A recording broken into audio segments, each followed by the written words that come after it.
नमस्कार, स्वागत है आप सभी का हमारे खास कार्यक्रम में और मैं हूं आपके साथ मुस्कान। गौतम बुद्ध नगर के ग्रेटर नोएडा में बेनेट यूनिवर्सिटी के 5वें दीक्षांत समारोह का आयोजन हुआ, जिसमें सीएम योगी आदित्यनाथ ने शिरकत की। इस दौरान सीएम योगी ने संबोधित भी किया। क्या कुछ उन्होंने कहा, सुनाते हैं आपको। बेनेट यूनिवर्सिटी के 5वें दीक्षांत समारोह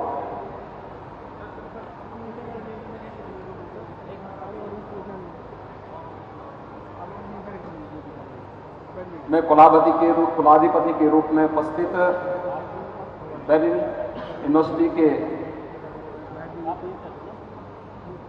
कुलाधिपति और एमडी टाइम्स ग्रुप सम्मान्य श्री विनीत जैन जी,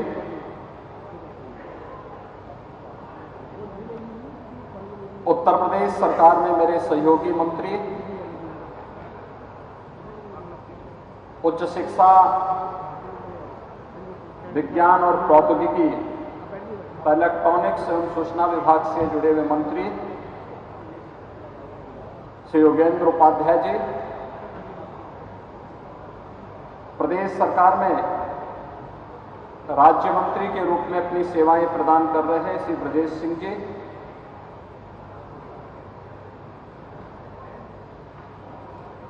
बेनेट विश्वविद्यालय के कुलपति प्रोफेसर अजीत अब्राहिम जी,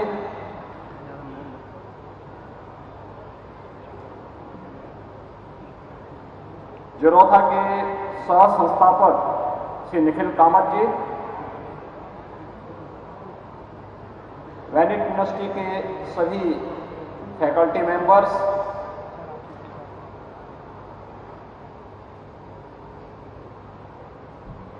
आज के इस समारोह में उपस्थित हमारे सभी माननीय जनप्रतिनिधिगण, अभिभावकगण और मेरे युवा साथियों,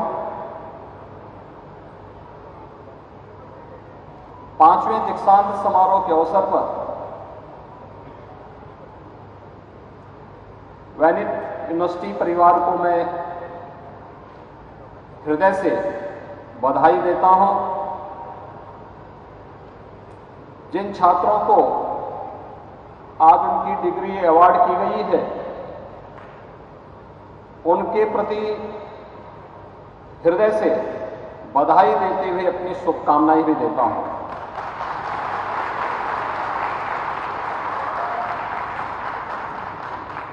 विशेष रूप से एक छात्र के रूप में और बाद में समाज के लिए एक रोल मॉडल के रूप में अपने आप को प्रस्तुत करने और आज बेनेट यूनिवर्सिटी के द्वारा उन्हें मानद उपाधि से सम्मानित किया गया है, श्री निखिल कामत का मैं हृदय से अभिनंदन भी करता हूं। मित्रों, हम सब जानते हैं कि आज के हमारे विश्वविद्यालयों के दीक्षांत समारोह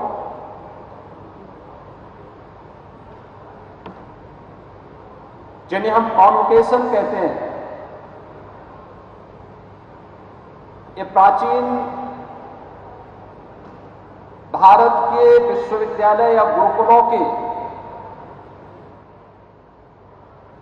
समावर्तन समारोह का ही एक परिवर्तित रूप है।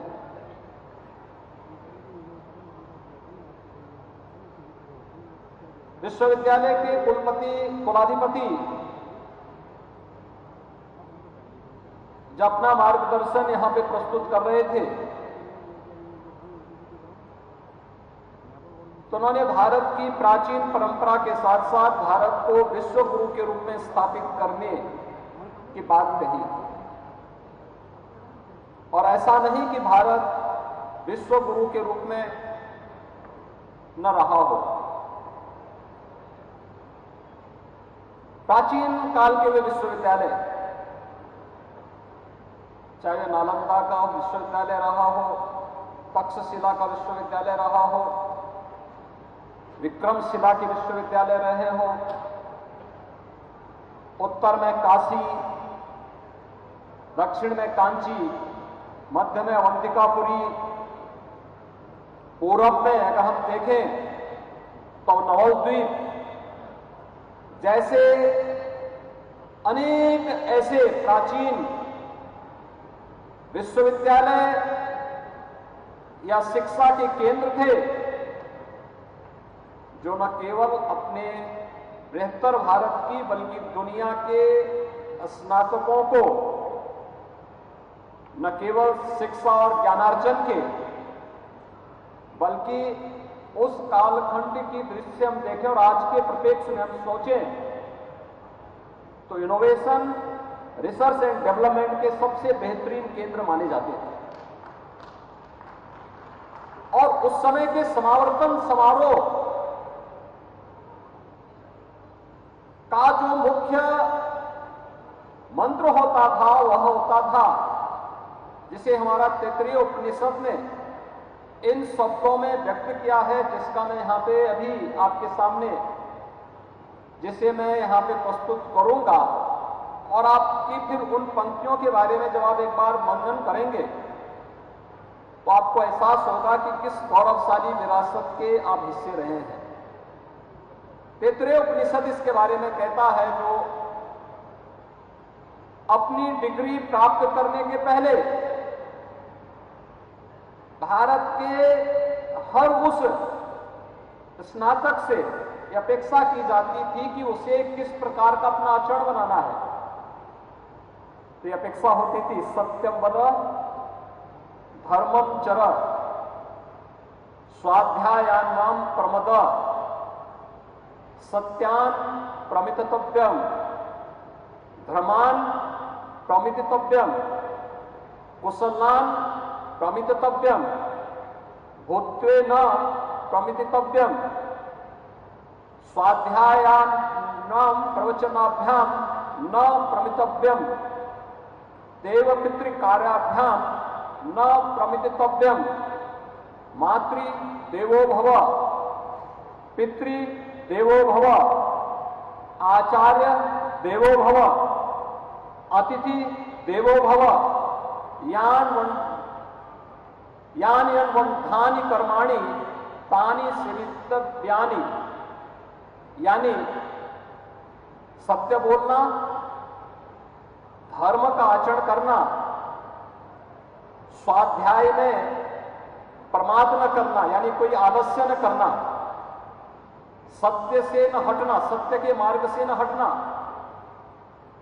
धर्म के मार्ग से न हटना, कुशल कार्य में किसी भी प्रकार के आलस्य यानी प्रमाद से बचना, महान बनने के अवसर से न चूकना, पठन पाठन के कर्तव्य में कभी भी आलस्य न करना, देवता यानी देव और पितरों के कार्यों से भी आलस्य न करना, यानी जो हमारे यज्ञ श्राद्ध आदि के कार्यक्रम होते हैं या जो हमारे अलग अलग क्षेत्र के कर्तव्य हैं उनसे किसी भी प्रकार से प्रमाद न करना, माता को, पिता को, अपने गुरुजनों को और अपने किसी भी उस अतिथि को देवता के स्वरूप सम्मान देना और अन्यान्य दोष रहित कार्यों को करना, यह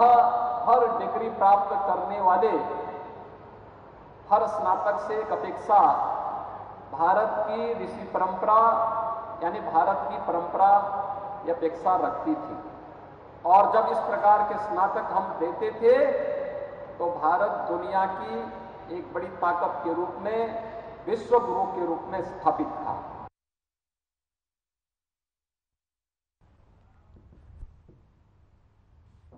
दिल्ली में इंडिया ऑर्ड आर्किटेक्चर और डिजाइन द्विवार्षिक 2023 का आयोजन किया गया, जिसके उद्घाटन समारोह में पीएम मोदी भी शामिल हुए। पीएम मोदी ने इस दौरान आपको बता दें कि क्या कुछ कहा है, वो आपको सुनाते हैं।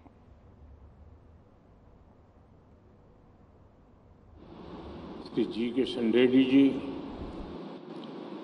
अर्जुन राम मेघवाल जी, मीनाक्षी लेखी जी, डायना कैलॉग जी, दुनिया के विभिन्न देशों से आए अतिथिगण, कला जगत के सभी गणमान्य साथियों, देवी और सज्जनों, लाल किले का ये प्रांगण अपने आप में बहुत ऐतिहासिक है। ये किला केवल इमारत नहीं, यह एक इतिहास है। आजादी के पहले और आजादी के बाद कितनी ही पीढ़ियां गुजर गई, लेकिन लाल किला अड़िग है, अमिट है। इस वर्ल्ड हेरिटेज साइट लाल किले में आप सभी का बहुत बहुत अभिनंदन है। साथियों, हर राष्ट्र के पास उसके अपने प्रतीक होते हैं जो विश्व को उसके अतीत से और उसके मूल्यों से परिचित करवाते हैं। और इन प्रतीकों को गढ़ने का काम राष्ट्र की कला, संस्कृति और वास्तु का होता है। राजधानी दिल्ली तो ऐसे ही कितने प्रतीकों का केंद्र है जिनमें हमें भारतीय वास्तु की भव्यता के दर्शन होते हैं।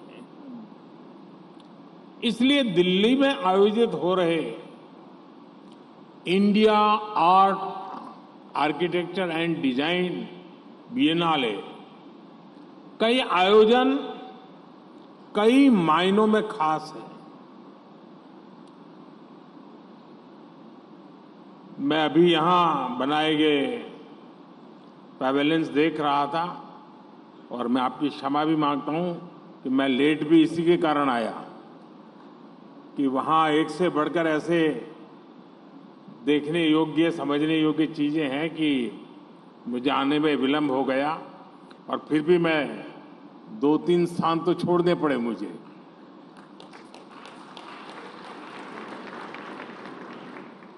इन पैवेलियंस में कलर्स भी है, क्रिएटिविटी भी है, इसमें कल्चर भी है और कम्युनिटी कनेक्ट भी है।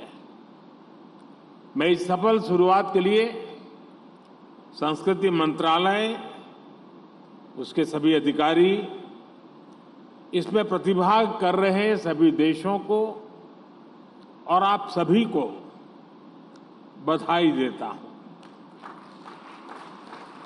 हमारे यहां कहा जाता है कि किताब जो है वो दुनिया देखने की एक छोटी सी विंडो के रूप में शुरुआत करता है। मुझे लगता है कला मानव मन के भीतर की यात्रा का महामार्ग है। साथियों, भारत हजारों वर्ष पुराना राष्ट्र है। एक समय था जब दुनिया में भारत की आर्थिक समृद्धि के किस्से कहे जाते थे। आज भी भारत की संस्कृति, हमारी प्राचीन धरोहरें पूरी दुनिया के पर्यटकों को आकर्षित करती है। आज देश विरासत पर गर्व, इस भावना लेकर अपने उस गौरव को फिर से आगे बढ़ा रहा है। आज आर्ट और आर्किटेक्चर से जुड़े हर क्षेत्र में आत्मगौरव की भावना से काम हो रहा है। चाहे केदारनाथ और काशी जैसे हमारे सांस्कृतिक केंद्रों का विकास हो, महाकाल, महालोक जैसे पुनर्निर्माण हो, या आजादी के अमृत काल में भारत सांस्कृतिक समृद्धि के नए आयाम गढ़ रहा है, इसके लिए ठोस प्रयास कर रहा है। भारत में हो रहा ये बिएनाले इस दिशा में एक और शानदार कदम है। इसके पहले हमने देखा है, यहां दिल्ली में ही इंटरनेशनल म्यूजियम एक्सपो हुआ था। अगस्त में फेस्टिवल ऑफ लाइब्रेरीज का आयोजन भी किया गया था। इन कार्यक्रमों के जरिए हमारा प्रयास है कि भारत में ग्लोबल कल्चरल इनिशिएटिव को संस्थागत बनाया जाए, उसको इंस्टीट्यूशनलाइज किया जाए, एक आधुनिक व्यवस्था बनाई जाए। हम चाहते हैं कि Venice, Sao Paulo, Singapore, Sydney, Sharjah जैसे बिएनाले और दुबई, लंदन जैसे आर्ट फेयर्स की तरह दुनिया में भारत के आयोजनों की भी बड़ी पहचान बने।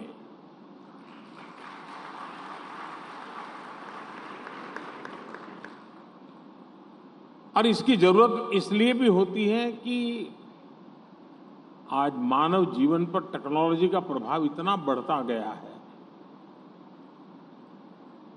और कोई भी दूर का जो देखता है वो नहीं चाहेगा कि उसका समाज रोबोट हो जाए। हमें रोबोट तैयार नहीं करने, हमने इंसान बनाने हैं।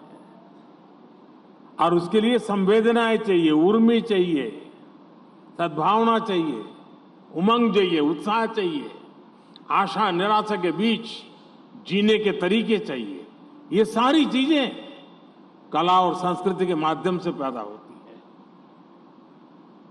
जोड़ तोड़ के लिए तो टेक्नोलॉजी बहुत तेज काम कर सकती है और इसलिए इस प्रकार की चीजें मानव की भीतर के सामर्थ्य को जानना, पहचानना, उसे जोड़ना, इसके लिए एक बहुत बड़ा सहारा देती है। और साथियों, अपने इन लक्ष्यों की प्राप्ति के लिए ही आज आत्मनिर्भर भारत सेंटर फॉर डिजाइन का लोकार्पण भी हुआ है।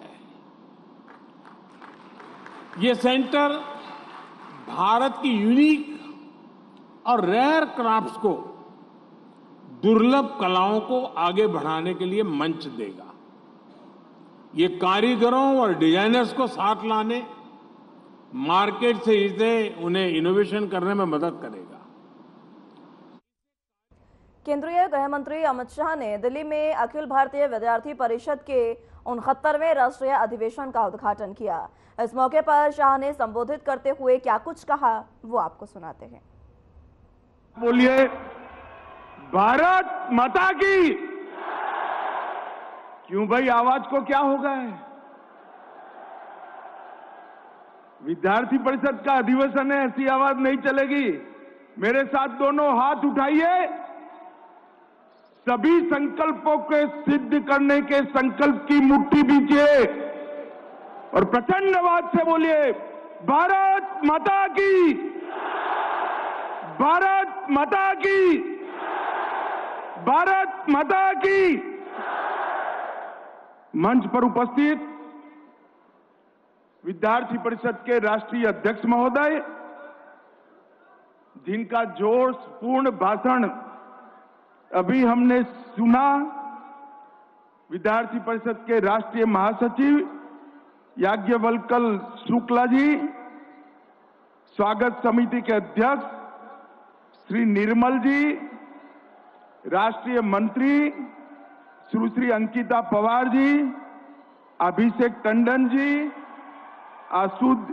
आशीष सूद जी, हर्ष अत्री जी, निधि त्रिपाठी जी और आज देश भर से आए हुए, देश के कोने कोने से, हर कैंपस के आए हुए प्यारे विद्यार्थी भाइयों बहनों, आप सभी को नमस्कार।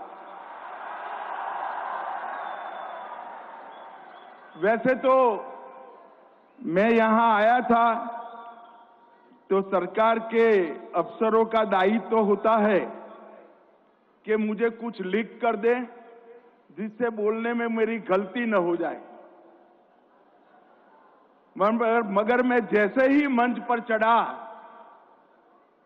छात्र शक्ति राष्ट्र शक्ति का नारा सुना, मेरे जीवन में से 30 साल निकलकर मैं 30 साल छोटी आयु का हो गया।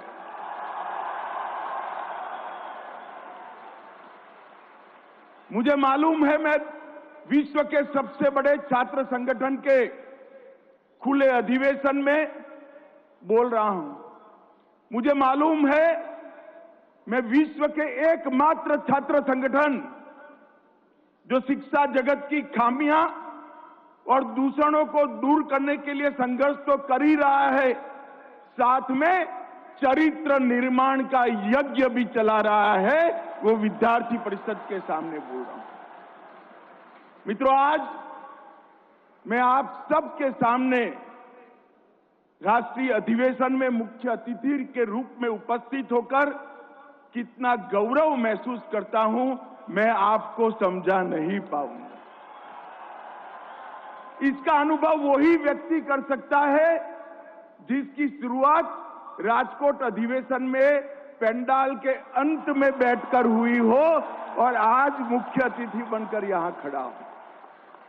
मेरे लिए सच अर्थ में विद्यार्थी परिषद के अमृत महोत्सव के वर्ष में, इसके राष्ट्रीय अधिवेशन में आप लोगों के साथ बातचीत करना बहुत बहुत गौरव आनंद का विषय है। मैं स्वागत समिति का इसके लिए हृदय से धन्यवाद और साधुवाद देना चाहता हूं। मित्रों, ये अधिवेशन दो दृष्टि से बड़ा महत्वपूर्ण है। एक कि आप विद्यार्थी परिषद के अमृत वर्ष में एंटर होने वाला, प्रवेश करने वाला ये अधिवेशन है, और दूसरा ये अधिवेशन आजादी के अमृत काल में प्रवेश करने वाला भी अधिवेशन है। हमारे देश ने अभी अभी आजादी का अमृत महोत्सव मनाया है। 75 वर्ष में देश ने ढेर सारे क्षेत्रों में ढेर सारी प्रगति की। पूरा विश्व आज भारत का लोहा मान रहा है, और इसके साथ साथ हमने हमारी संस्कृति को भी संभाला है, संजोया है, आगे बढ़ाया है और विश्व में गौरव दिलाने का प्रयास, सफल प्रयास किया है। और अब आने वाले 25 साल हमारे प्रधानमंत्री नरेंद्र मोदी जी ने देश की जनता का और विशेषकर युवाओं का आह्वान किया है कि आने वाले 25 साल विश्व में भारत सर्वप्रथम सबसे महान हो, ये संकल्प लेकर इसको चरितार्थ करने के 25 साल। और मैं आज जब आप लोगों के सामने हूं, तब मैं कहना चाहता हूं, मैं बिना झिझक कहना चाहता हूं, सार्वजनिक मंच पर कहना चाहता हूं कि मैं विद्यार्थी परिषद की ऑर्गेनिक प्रोडक्ट हूं। विद्यार्थी परिषद के उद्देश्य और उद्देश्यों को सिद्ध करने के लिए सातत्यपूर्ण 75 साल की यात्रा ये शायद ही कोई संगठन कर सकता है, और संगठनों में भी छात्र संगठन कर सकता है। छात्र युवा होते हैं, जोश से पूर्ण होते हैं, कई बार पथ भ्रष्ट रास्ता भटकने की संभावनाएं होती हैं, मगर विद्यार्थी परिषद की संगठन की व्यवस्था इतनी मजबूत और चौक चौबंद रही, ना विद्यार्थी परिषद 75 साल में रास्ता भटका, ना सरकारों को रास्ता भटकने दिया, ना समाज को रास्ता भटकने। हर मौके पर विद्यार्थी परिषद ने अनेक मौकों पर संघर्ष भी किया। ज्ञानशील एकता के अपने मूल मंत्र को आत्मसात करते हुए धैर्यपूर्वक गौतम बुद्ध नगर की थाना सूरजपुर पुलिस ने अवैध गांजे के साथ एक तस्कर को गिरफ्तार किया है। बरामद किए गए गांजे का वजन 1 किलो 100 ग्राम बताया जा रहा है। तो वहीं तस्कर की पहचान आमिर खान के रूप में हुई है, जो दादरी के कठेरा रोड मदरसा के पास का रहने वाला बताया जा रहा है। पुलिस ने आरोपी के खिलाफ संबंधित धाराओं में मामला दर्ज कर आगे की कार्रवाई शुरू कर दी है। आरोपी का पहले भी आपराधिक रिकॉर्ड बताया जा रहा है।